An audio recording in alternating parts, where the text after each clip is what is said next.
जोङो गोबां मोनसे थांखिखौ लानानै जों दिनै सावरायनाय मेलखौ खालामदों। दिनै नोंथांमोना मिथिगौ बिटिआर सुक्ति जानायनि खोथाखौ। दा बिटिआर सुक्ति खालामनायनि उनाव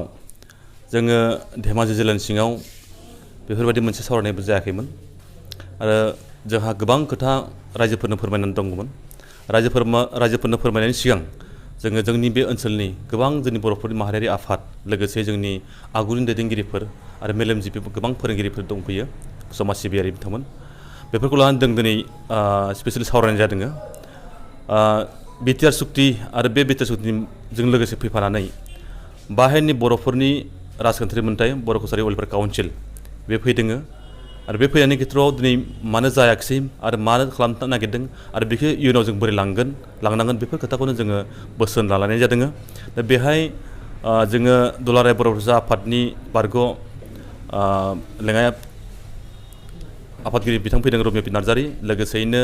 जोंनि मिरुनि माखासे दैदेनगिरिफोर दंफैयो आरो जिल्लानिबो दंफैयो। दा बेखायनो जों बेहाय फोरमायदों स्पस्थ'यै जों बिथांमोननिफ्रायबो जोङो बोसोन लादों जे बिथांमोना मा लुबैदों आरो बे बिटिआर सुक्तिया आरो जोंनि बर' कसारि काउन्सिल वेलफेयार काउन्सिलनि गेजेरजों जोंनि बाहेरनि बर'फोरखौ बोरै जोङो खौसे लानानै जोंनि जिथु राजखान्थियारि मोन्थाय बे मोन्थायनि गेजेरजों जों बाहेरनि बर'फोरखौ बोरै जौगालांनो हायो बेनि खोथाखौ जों सावरायदों। दा बेहाय जों मोनसे खोथाखौ जों बुंथारनांगोन जे जोङो मालाबा राजनितिनि गेजेराव हाबनानै जों मालाबा फाखनाव गोलैनांगौ जायो। बेखौ जों बयबो नुदों। दिनै थानाय एसेम्ब्लियाव आसाम एसेम्ब्लियाव जों जानो गोनां खामोन नाथाय बेयो दिनै जायाखिसै। जायनि मात्र जाहोनानो जाहैबाय मा दिनै जोंनि बर' माहारिनि जाय सुबुंफोरा दिनै आन्दलननि गेजेरजों दैदेनगिरि जाबोदों बर' माहारिनि माखासे दैदेनगिरिखौ लानानै दैदेनगिरि जाफैदों बिथांमोना दिनै एमएलए मन्त्रि बायदिसिना जाबाय। जानायनि उनाव बिथांमोना दिनै जोंनि बाहेरनि बर'फोरनि जिथु राजखान्थि मोनखानाय जिनिस बेखौ दिनै खालामना होआखिसै। बुंथारोब्ला जों चन्द्रन ब्रह्मनि बिथांखौ बुंनांगोन। दा बेहाय बिथांमोना एसेबां पावार मोनसेयावबो दिनै बर'आनो बर'नि जिथु मिजिं बेखौ थेर बेथेर खालामबाय। दिनै जों बिराद दुखु नांदों बेनो जे जोंनि बर'फोरनि माखासे आन्दलनखौ लानानै जोङो बाहेरनि बा गोबां ओनसोलनि बर'फ्रा दिनै बिटिसि एकर्ड खालामबोनायाव दङ, बिएसिआवबो दङ, दिनै बिटिआरआवबो दिनै दङ आरो बिटिआरनि गेजेरजों दिनै माबा मोनसे जोङो राजखान्थियारि मोन्थायखौ मोनबाय आलादायै। दा बेखौबो बिथांमोना दिनै खालामना होनो गोसो गैया। दा बिराद दुखुनांथाव खोथा। मोनसे खोथाखौ जों बुंनांगोन बिथांमोना दिनै राजखान्थि खालामबाय थिगानो जाबाय। राजखान्थिया खालामनांगौ नाथाय बे राजखान्थिनि गेजेरजों बर' माहारिया दिनै दुखु खैफोद आफोदाव गोलैनाङामोन। दिनै बिथांमोना बिटिसि बा मोनब्रै जिल्लानि खोथाखौल' दिनै साननानै दिनै बेखौ जोंनि बाहेरायाव ओरैबायदि गावजों गाव फोथायलायनो हायि मोनसे परिबेक दुखु मोननाय मोनसे परिबेक बा मोनसे खालामना होबाय। दिनै जों बेखौ बुंनांगोन बिथांमोना बाहेरनि बर'फोरखौ लानानैसो गोबां पलिटिक्स खालामबाय दङ। जों नुबोदों नै बिथांमोना दिनै जोङो आसामाव जों किं मेकार होननानै दिनै बाहेरनि बर'फोरखौ दिनै खेबसेयैनो मोनसे दालायावनो जोङो फाननाय बायदि जों नुदों। बिथांमोना बाहेरनि बर'फोरनि खर'आव दिनै नारेंखल बुखाव जाबोदों। दिनै बिथांमोना दिनै बाहेरनि बर'फोरखौ दिनै बिजनेस होनाय बायदि बा गलादार होनाय बायदि फालांगि खालामनाय बायदि बिथांमोना खालामगासिनो दङ। दिनैनि दिनाव जों बेखौ बुजिनो हायै जेबो खोथा गैला। दिनै जों फैबाय थानाय समाव बेखौनो होनगोन जाय बिटिसि बा बिटिआरखौ खुंगोन बिथांमोना मोनसे खोथाखौ सिन्था खालामनाया मोजां जे बर'फ्रा बिटिआर बा बिटिआरनि बाहेरनि होननानै खोथा गैया। जों बर'आनो। दिनै जों मोनसे खोथाखौ जों बेहाय सावरायनाय जादों जे थांनाय बिटिसि सरकार जानाय समावबो दिनै जोंनि जिथु जोङो बड'लेण्ड इउनिभारसिटि बा माखासे दिनै बिटिसि ओनसोलनि साख्रि बाख्रिफोर खोथा बेखौ दिनै बिटिसि बाहेरनि बर'फ्रा बेहाय मोननो थाङाखै। बेहाय गोबां अबजेक्सन दं बा गोबां खोथा दङ। दिनै जों ट्राइबेलब्लाबो जों बर'ब्लाबो ट्राइबेल हिसाबै थांनानै जों बेहाय गोबां आन्दायनांगौ जाहैयो। ट्राइबेल होनबाथ' बेहाय मिसिं थाबाय, बर' थाबाय, दिनै टिवा थाबाय, राभा थाबाय, हाजं थाबाय, देउरि गोबां थाबाय। दा बिसोरजों जों गोरोबनानै थांनांगौ जायो। नाथाय जोङो बर' हिसाबै आन्दलन खालामनायनि मोनसे जोंहा मोन्थाया बहा थाखो? बेहाय बर'जों बर' माखासे बाहागो थानांगौ खोथा गैया। बर'आ बर'आनो आरो बे मोन्थायखौ जों समानै मोननांगोन। दा बेखौ जों नोजोर होनांगोन। बेखायनो फैबाय थानाय समाव जोङो बिनि ओनसोलनि मेलेमजिबि जोंनि जाखांफुनाय सेंग्रा सिख्ला फरायसा फरायसुलिफोर आरो जोंनि जिखुनु धोरोमगुरु बा जोंनि गासैबो समाज सिबियारि बिथांमोना गासैबो मोनसे खोथाखौ स्पेसियेलि सिन्था खालामनांगोन बा नाजानांगोन जे जोङो दिनै नंगौखौ नंगौ होननांगोन आरो नङिखौ नङि होननांगोन, गोरोन्थिखौ गोरोन्थि होननानै आसि थुनांगोन आरो जानायखौ जों जानाय होनांगोन। बे खोथाखौ जोङो बिखा फोथारनानै जों बुंनो हानांगोन। दा बेखायनो जोङो फैबाय थानाय समाव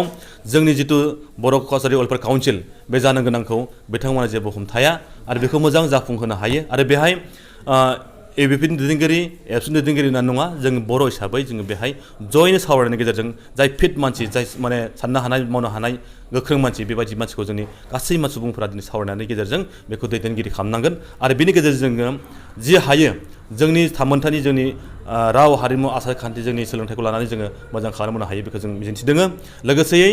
जितु जोंहा बिटिआर एकर्डजों फैफानाय जितु दफा मोनसे दङ दिनै मा होनगोन बेखौ separate director for Bodo' and other tribe बिनि खोथा फैदों बे थांनाय बा सेप्तेम्बराव जालांबाय बेनि थाखाय जोङो गोजोननाय मोनदों बेखौ जाहाथे आखर आखर मोजां फालन खालामलाङो दैदेनलाङो आरो बेखौ जोङो बेफोर खोथाया गासैबो दिनै जोंनि धेमाजि बा जोंनि बाहेरनि बर'फोरनि थाखायबो मोजां समान मोनथाय मोनलाङो आरो जि मोननांगौ बेखौ मोनलाङो बेखौ जोङो आसा फारिगोन जाहाथे बेहाय जोंनि दुलाराय बर'सा आफादजों लोगोसेनो थुनलाइ आफाद माखासे जोंनि दैदेनगिरिफोर दं पलिटिकेल लेभेलाव माखासे दैदेनगिरि दं गासै दैदेनगिरि बिथांखौ जों खावलायगोन बेहाय जोंनि माखासे बर'फोरनि थामोनथाखौ लानानै जाहाथे पलिटिक्स खालामनानै जाहाथे गुबुंले माने दैयाव जोंखौ सानस्रि होनाङा बा जोंखौ लोंहोनाङा जाहाथे जों बर' हिसाबै बुहुमाव बर' हिसाबै थांना थानांगौ आरो बर'नि थामोनथाखौ लानानै जों बयबो दिनै बाहेर सिं होननानै खोथा गैया जों गासिबो खौसेनो मावनानै जोंनि थामोनथाखौ बुहुमाव जों बर' हारियासो सासे मोनसे बिराद गिदिर जाथि हारि बेखौ जोङो माने इस्टाब्लिश खालामनांगोन बा गायसनना गालांनांगोन नेक्स्ट टाइमनि जुदि डिसेम्बराव सोरबाफोर जुदि राजनितिखौ गुबुंले खालामनानै जुदि बिकेडब्लिउसिनि जुदि बिलखौ लाबोआब्ला नोंथांमोननि रला मा जागोन बेथ' जोङो बे फिन आन्दलनानो जागोन मानो होनब्ला दिनै बर'आनो बर'खौ दिनै जिबायदि खालामदों बेहा लाजिनांथाव दुखुनांथाव माने बेनिसै आरो जेबो दुखु थाथ'ना गैया दिनै जाय मोनखौ जों माने फोथायदोंमोन बिथांमोनखौ फोथायनायनि गेजेरजों ओरैबायदि मानिदोंमोन जोङो नाथाय दुखुनांथाव खोथा बेनो बर'आनो बर'खौ नासयनायाव बिराद दुखु दं बेखायनो जोङो फैबाय थानायाव जुदि जाफ्लाङाबा माबा मोनसे जाहोनाव जाहायबा जों आन्दलना खालामफिननांगोन जोङो आरो बिनि अनगायै जोंहा जेबो राहा लामा गैया बेखायनो बेखौ खालामैनि सिगां जोङो बोरै बयबो बेखौ सुफुंगोन बा सुफुंनांगोन बा जाफुंहोनांगोन बेखौसो खामानि मावनांगौनि गोनांथि दङ जायनायाव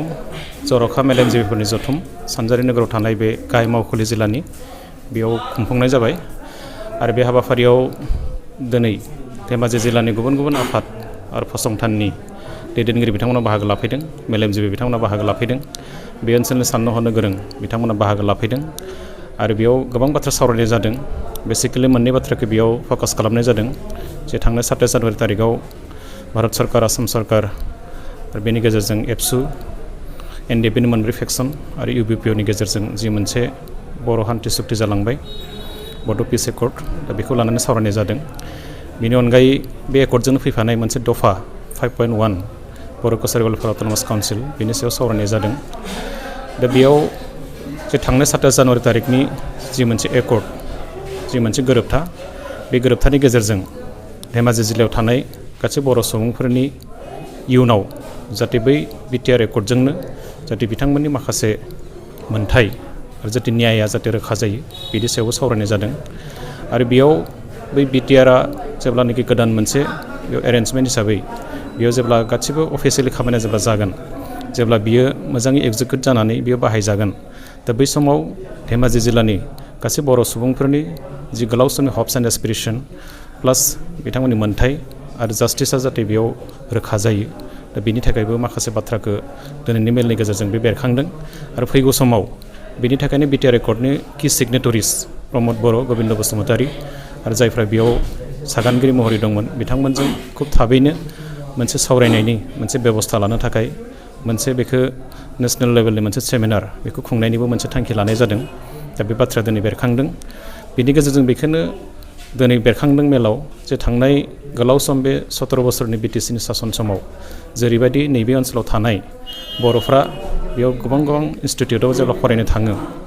बड'लेण्ड इउनिभार्सिटि CITनि बे बाथ्राया दिनै बेरखांदों जे बेयाव नैबे बाहेरायाव थानाय बर'फ्रा बेयाव माने जेनेरेल माखासे STनि जि स्टेटास बे मोननाय बाथ्राया ओंखारदों दा बेयाव थांनाय गोलाव समाव बे धेमाजि बा लखिमपुर जिल्ला बा बिटिआर ओनसोलनि थानाय बे गुबुन बर'फ्राबो थांनाय समनि गोलाव आन्दलनाव बिथांमोनाबो मुखुबै बाहागो लादोंमोन दा बे हिसाबै